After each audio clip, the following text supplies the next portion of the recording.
Harta warisan membutakan mata, jenazah tertimpa batu berulang kali di liang lahat, adalah kisah tragis tentang seorang anak yang tersesat dalam keserakahan hingga merebut warisan saudaranya, hanya untuk menghadapi akhir hidup yang mengenaskan.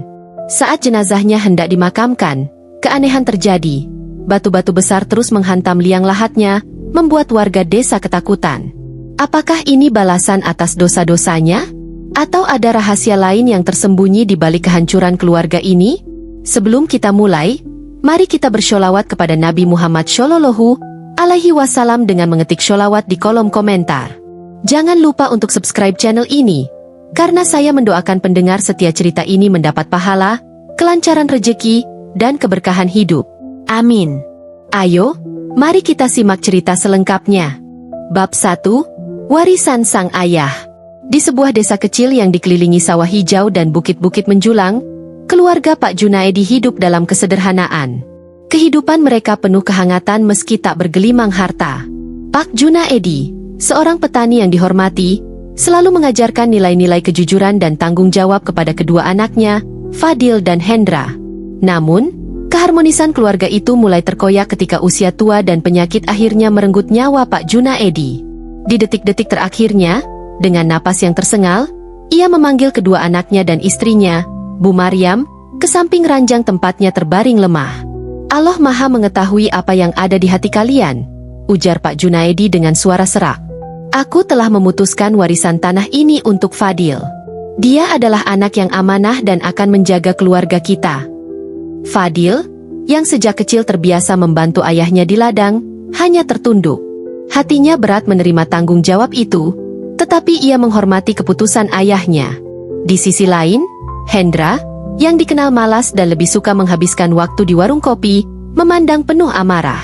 Keputusan itu bagai belati yang menusuk harga dirinya.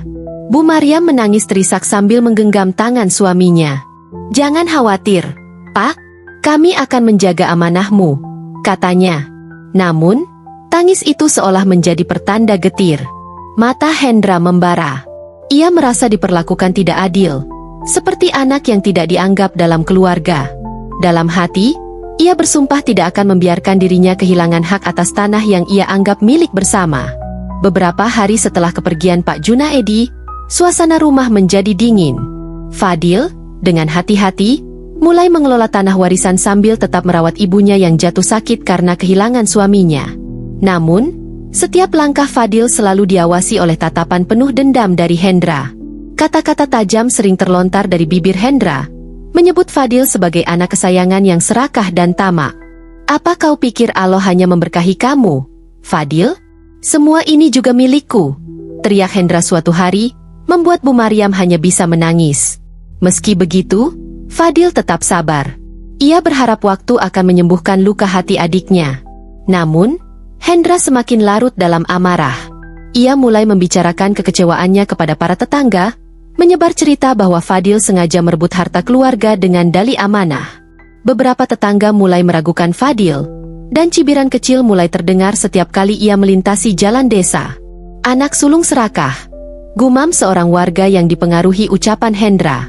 Bu Maryam, yang melihat pertengkaran dua anaknya semakin menjadi, hanya bisa berserah kepada Allah. Tubuhnya yang kian lemah tak mampu menenangkan kedua anaknya. Di dalam hatinya, ia memohon agar Allah memberikan jalan keluar atas perpecahan ini. Namun, bisikan halus Hendra di malam hari mulai mengusiknya. Ibu, Fadil bukan anak yang pantas mendapatkan tanah itu. Aku yang lebih tahu cara mengelolanya. Percayalah padaku, ucapnya lembut, meski di balik itu ada niat licik untuk merebut warisan. Hari-hari berlalu, dan bayangan Pak Junaedi terasa semakin jauh dari keluarga itu. Apa yang dulu menjadi sumber kekuatan kini mulai menjelma menjadi jurang perpecahan. Hendra semakin terobsesi, sementara Fadil terus berusaha menjaga amanah ayahnya. Di bawah sinar matahari yang memudar, Fadil berdiri di ladang, memandangi sawah yang menjadi saksi perjuangan ayahnya. Ia tidak tahu bahwa badai besar sedang menunggu di hadapannya. Badai yang akan menguji cinta keluarga, iman, dan kesetiaan terhadap amanah. Bab 2, Hasutan dan Pengkhianatan. Hendra semakin tak kuasa menahan bara amarah yang berkobar di dalam hatinya. Setiap kali ia melihat Fadil mengurus tanah warisan itu dengan tekun, dadanya terasa sesak. Itu seharusnya milikku. Batinnya terus berteriak. Hendra merasa bahwa ayah mereka telah berbuat tidak adil. Namun, ia tidak mau menghadapinya dengan tangan kosong. Dalam diam, ia mulai merancang rencana untuk merebut kembali apa yang ia yakini sebagai haknya. Suatu malam, ketika Bu Maryam sedang duduk termenung di teras rumah, Hendra menghampirinya. Ia tahu ibunya masih terguncang oleh kepergian ayah mereka. Dengan wajah penuh kepura-puraan, ia memulai percakapan. Bu, kenapa Bapak seakan tidak percaya padaku? Apa Ibu tidak merasa kasihan melihat aku tidak mendapatkan apa-apa? Aku ini anak Ibu juga, katanya dengan nada memelas. Bu Maryam hanya terdiam, tatapannya kosong, seolah hatinya tidak tahu harus berpihak kemana. Melihat ibunya mulai goyah, Hendra melanjutkan kata-katanya. Fadil itu anak yang baik, Bu, tapi dia bukan pengelola yang baik. Lihat saja nanti, tanah itu tidak akan berkembang. Kalau Ibu menyerahkan tanah itu kepadaku, aku akan menjualnya dan menggunakan uangnya untuk kehidupan kita semua. Untuk membangun rumah baru, menyekolahkan anak-anak kita nanti, bujuknya dengan suara yang lebih lembut. Kata-kata itu bagaikan racun manis yang perlahan menyusup ke hati Bu Maryam yang rapuh. Beberapa hari kemudian, Hendra membawa selembar surat hibah ke hadapan ibunya. Dengan senyuman licik yang disembunyikan di balik wajah penuh perhatian, ia berkata, Bu, ini hanya formalitas. Kalau Ibu tanda tangan, aku bisa urus semua dengan cepat. Semua ini demi kebaikan keluarga. Bu Maryam, yang masih terombang-ambing antara rasa cinta pada kedua anaknya, akhirnya menyerah. Dengan tangan gemetar, ia menandatangani surat itu, tanpa tahu bahwa ia baru saja menyerahkan tanah warisan keluarga kepada Hendra secara penuh. Ketika Fadil mengetahui hal ini, ia langsung mendatangi Hendra dengan amarah yang tertahan. Apa yang sudah kau lakukan, Hendra? Tanah itu adalah amanah dari Bapak. Bagaimana kau bisa tega membujuk ibu seperti ini? Seru Fadil. Suaranya bergetar menahan marah. Namun, Hendra tidak bergeming. Dengan wajah penuh kesombongan, ia menjawab, amanah? Allah tahu aku juga berhak. Fadil, kau hanya iri karena aku lebih pintar mengelola keluarga ini. Pertengkaran mereka membuat Bu Maryam semakin sedih. Ia menangis di sudut rumah, merasa bersalah karena telah menjadi penyebab perpecahan antara kedua anaknya. Namun, Hendra sudah tidak peduli. Dalam hitungan minggu, ia menjual tanah warisan itu kepada seorang pengusaha kaya yang berniat menjadikannya lokasi pembangunan villa. Dengan uang hasil penjualan, Hendra langsung pergi ke kota, meninggalkan keluarganya dalam kebingungan dan kesedihan. Sementara itu, Fadil mencoba bertahan dengan hati yang terluka. Ia tetap tinggal di desa untuk merawat Bu Maryam, yang semakin sakit karena tekanan batin. Fadil tahu bahwa semua ini adalah ujian dari Allah.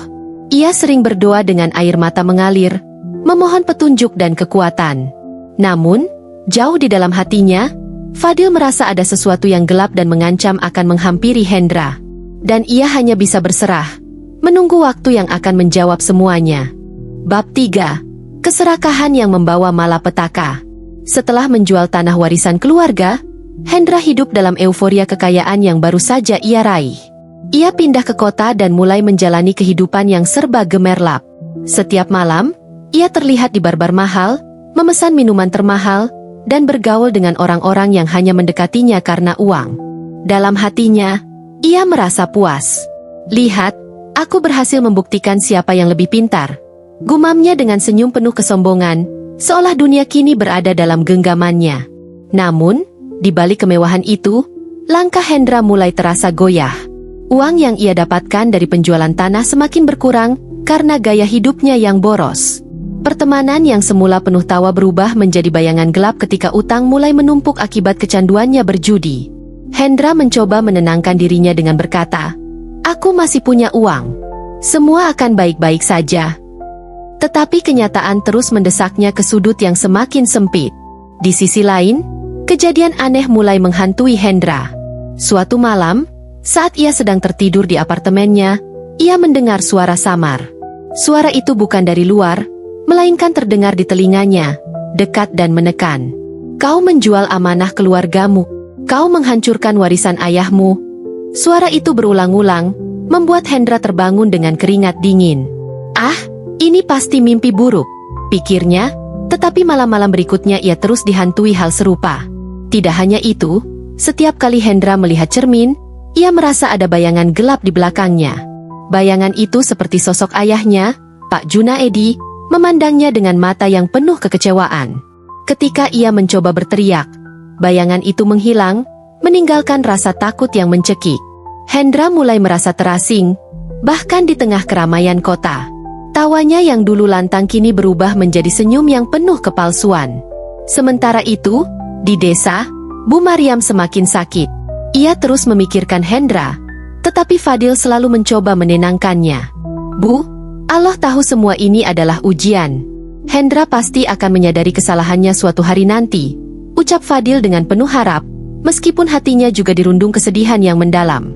Ia bekerja keras untuk mencukupi kebutuhan mereka, tetapi hasil panen yang dulu diandalkan dari tanah warisan kini tak ada lagi. Hendra, yang semakin terpuruk di kota, merasa dunianya runtuh. Pada suatu malam, setelah kehilangan semua uangnya dalam permainan judi, ia berjalan sendirian di trotoar kota. Rasa sesak menghimpit dadanya, tetapi ia masih mencoba membenarkan tindakannya. Aku hanya ingin hidup lebih baik. Kenapa Allah seakan mengutukku? Ucapnya sambil menendang batu di jalan. Namun, tak lama setelah itu, sebuah suara seperti bisikan terdengar, harta itu bukan milikmu. Hendra berhenti sejenak, menoleh ke belakang, tetapi tidak ada siapapun di sana. Di bawah hujan deras, Hendra akhirnya merasakan keputusasaan yang dalam. Ia tahu bahwa apa yang ia lakukan adalah kesalahan besar. Tetapi sebelum ia sempat memperbaiki semuanya, langkahnya menuju kehancuran semakin dekat. Jalan yang ia pilih telah membawanya jauh dari keluarga, jauh dari kebahagiaan, dan semakin dekat ke jurang kehancuran yang nyata. Bab 4, Kematian yang Mengenaskan. Malam itu, Hendra berjalan lunglai di sepanjang jalan pegunungan yang sunyi. Tubuhnya lelah setelah beberapa hari hidup tanpa arah, tanpa uang, dan tanpa teman. Hujan deras mengguyur tubuhnya, membuat pakaian yang ia kenakan melekat erat pada kulit. Dalam hatinya, ia mulai merasakan kehampaan yang tak tertahankan.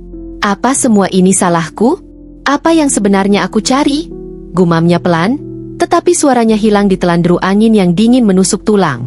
Di tengah langkahnya yang berat, Hendra tiba-tiba mendengar suara samar yang memanggil namanya. Hendra, suara itu bergema dari kegelapan. Ia berhenti, menoleh ke belakang, tetapi tidak ada siapapun di sana. Ketika ia berusaha melangkah lagi, suara itu semakin jelas, seolah datang dari seluruh penjuru. Kau menghancurkan keluarga. Kau menjual amanah. Suara itu seperti bisikan ayahnya, Pak Junaedi. Jantung Hendra berdegup kencang, kakinya gemetar, tetapi ia mencoba mengabaikannya. Namun, langkahnya terhenti ketika sebuah bayangan hitam muncul di jalan setapak di depannya. Bayangan itu menyerupai sosok ayahnya, berdiri tegak dengan tatapan yang dingin dan penuh kekecewaan. Kau tidak pantas memanggilku ayah, ucap sosok itu dengan suara berat. Hendra mundur beberapa langkah, tubuhnya terasa lemas.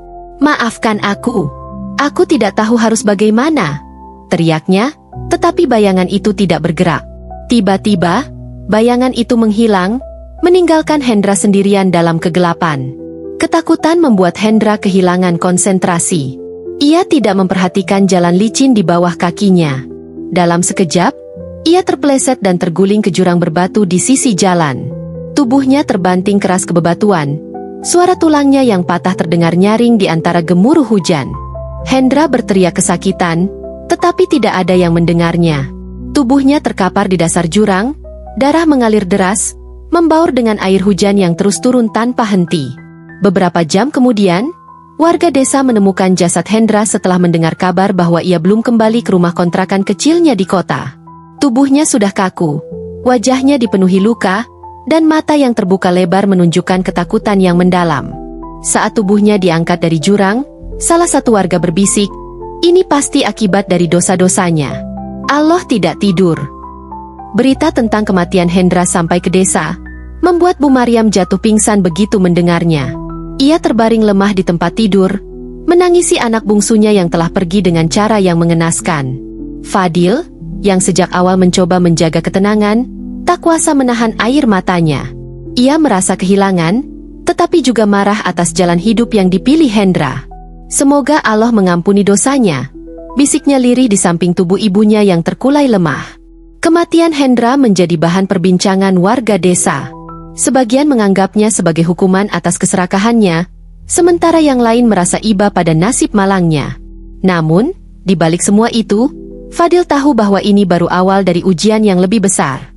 Sebuah pertanda bahwa kesalahan tidak akan berhenti hanya pada Hendra, tetapi akan meninggalkan jejak yang gelap di belakangnya. Bab 5. Kutukan di Liang Lahat.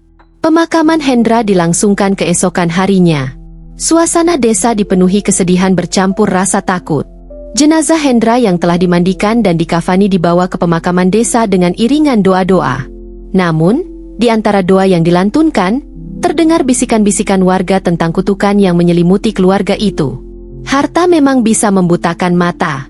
Lihat bagaimana hidupnya berakhir, ujar seorang lelaki tua kepada tetangganya, suaranya rendah namun penuh makna. Ketika jenazah Hendra diletakkan di pinggir liang lahat, kejadian aneh mulai terjadi. Tiba-tiba, angin kencang berhembus, membuat daun-daun berguguran dan debu berterbangan. Beberapa orang mulai merasa tidak nyaman, tetapi prosesi tetap dilanjutkan. Saat peti jenazah hendak diturunkan, tiba-tiba sebuah batu besar jatuh dari arah yang tidak diketahui, tepat menimpa peti itu. Suara dentumannya membuat semua orang tersentak. Astagfirullah, apa yang barusan terjadi? Seru salah satu penggali kubur dengan wajah pucat. Batu itu diangkat dengan susah payah, dan proses pemakaman dilanjutkan. Namun, setiap kali jenazah hendak dimasukkan ke dalam liang lahat, batu-batu kecil mulai berjatuhan dari atas bukit yang berada di dekat pemakaman. Batu-batu itu seolah diarahkan ke arah peti jenazah Hendra, membuat beberapa warga berlarian ketakutan.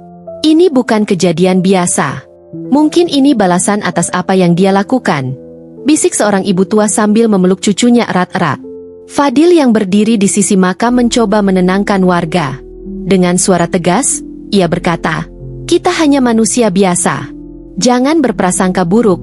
Ini semua kehendak Allah." Namun, dalam hatinya, Fadil merasa ada sesuatu yang tak wajar. Tatapannya beralih ke liang lahat yang tampak bergemuruh perlahan, seolah menolak untuk menerima jenazah Hendra. Sementara itu, Bu Maryam hanya bisa menangis terisak di atas kursi roda yang didorong oleh seorang tetangga. "Anakku, apa dosa sebesar itu hingga kau dihukum seperti ini?" ratapnya dengan suara lirih. Setelah berulang kali mencoba, akhirnya jenazah Hendra berhasil dimasukkan ke liang lahat. Namun, saat tanah mulai ditimbun, batu-batu kembali muncul, menghantam tangan para penggali kubur. Kejadian ini membuat semua orang mundur. Mereka memutuskan untuk membaca doa bersama, memohon ampunan untuk Hendra. Dalam doa tersebut, seorang tokoh agama desa berkata, "Ya Allah, ampunilah dosa-dosanya, sebagaimana Engkau Maha Pengampun. Jangan biarkan kami terjebak dalam prasangka dan ketakutan." Pemakaman akhirnya selesai, tetapi tanah di atas makam Hendra terus bergemuruh hingga beberapa hari kemudian. Warga yang melintasi pemakaman mengaku mendengar suara rintihan samar dari arah makamnya, membuat mereka merasa merinding. Fadil, meski diliputi perasaan sedih dan bersalah, mencoba mengambil hikmah dari semua yang terjadi. Ia bersujud di rumahnya, berdoa kepada Allah agar keluarga mereka diberi kekuatan menghadapi ujian ini. Namun, di dalam hati, ia tahu bahwa dosa-dosa Hendra telah meninggalkan bayangan kelam yang sulit dihapus. Bu Maryam semakin terpuruk setelah kejadian itu. Tubuhnya yang rapuh menjadi semakin lemah. Sementara pikirannya terus dihantui rasa bersalah karena telah menandatangani surat hibah yang menjadi awal dari kehancuran keluarganya. Dalam tangisnya yang tak berkesudahan, ia memohon kepada Allah agar diberi kesempatan untuk menebus kesalahan. Meski ia tahu, waktu yang tersisa untuknya semakin singkat. Bab 6. Akhir yang menyisakan pesan. Hari-hari setelah pemakaman Hendra terasa begitu sunyi di rumah Bu Maryam dan Fadil. Bu Maryam terbaring lemah di tempat tidur. Tubuhnya yang sudah tua kini semakin ringkih akibat rasa bersalah yang terus menggerogoti pikirannya. Setiap malam ia menangis dalam keheningan, mengingat keputusan yang telah ia buat. "Andai aku tidak menandatangani surat itu, andai aku lebih tegas kepada Hendra," gumamnya berulang-ulang, matanya menatap kosong ke arah langit-langit. Fadil, yang melihat kondisi ibunya, mencoba memberikan kekuatan meski hatinya sendiri penuh luka. Ia memasak, membersihkan rumah, dan merawat Bu Maryam tanpa mengeluh. Setiap malam, ia bersujud kepada Allah, memohon agar ibunya diberi ketenangan dan Hendra mendapat ampunan. Ya Allah, hanya Engkau yang Maha Pengampun. Jangan biarkan keluarga ini tenggelam dalam rasa bersalah dan dosa. Doanya dalam tangis yang tertahan. Namun, penderitaan Bu Maryam tidak berhenti di situ. Suatu malam, ia bermimpi bertemu Hendra yang berdiri di tepi jurang. Wajah Hendra terlihat gelisah, tubuhnya kotor oleh tanah dan darah. "Ibu, maafkan aku tidak bisa pergi dengan tenang," ucap Hendra dalam mimpi itu. Bu Maryam terbangun dengan napas tersengal, peluh dingin mengalir di dahinya. Ia merasa bahwa mimpi itu adalah pesan dari Hendra, seolah anaknya masih terbelenggu oleh dosa-dosanya. Keesokan harinya, Bu Maryam memanggil Fadil ke samping ranjangnya. Dengan suara pelan dan gemetar, ia berkata, "Nak, maafkan ibu. Ibu sudah salah. Ibu gagal menjaga amanah dari bapakmu. Semua ini karena kesalahan ibu." Fadil menggenggam tangan ibunya, menatapnya dengan mata yang berkaca-kaca. "Ibu, jangan menyalahkan diri sendiri. Allah Maha Pengampun. Kita hanya manusia yang penuh kekurangan. Semua ini adalah ujian, dan kita harus menerimanya dengan sabar." Tak lama setelah itu, kondisi Bu Maryam semakin memburuk. Dokter desa yang datang memeriksanya hanya bisa menggelengkan kepala. Usianya sudah tua, dan tekanan batin yang ia alami terlalu berat, katanya kepada Fadil. Malam itu, di tengah suara jangkrik yang menggema, Bu Maryam mengembuskan napas terakhirnya. Dengan senyuman tipis, ia berbisik, "Fadil, jaga amanah ini. Jangan pernah biarkan harta membuatmu lupa pada Allah." Kemudian ia pergi, meninggalkan Fadil dalam keheningan yang pilu. Pemakaman Bu Maryam berlangsung sederhana, namun penuh keharuan. Fadil berdiri di depan makam ibunya, menatap tanah merah yang baru saja diratakan. Dalam hatinya, ia berjanji akan menjaga amanah yang diwariskan ayah dan ibunya. Ia memutuskan untuk menggunakan tanah yang tersisa untuk membantu warga desa, membangun kembali kepercayaan yang sempat rusak akibat perselisihan keluarganya. Cerita Fadil, Hendra, dan Bu Maryam menjadi pelajaran berharga bagi warga desa. Mereka sadar bahwa harta bukanlah segalanya, dan keserakahan hanya akan membawa kehancuran. Fadil terus menjalani hidupnya dengan sederhana, tetapi penuh makna. Ia percaya bahwa Allah selalu memberikan jalan terbaik bagi hambanya yang sabar dan ikhlas. Dalam setiap langkahnya, ia berdoa agar keluarganya yang telah tiada diberi tempat terbaik di sisinya, dan dosa-dosa mereka diampuni.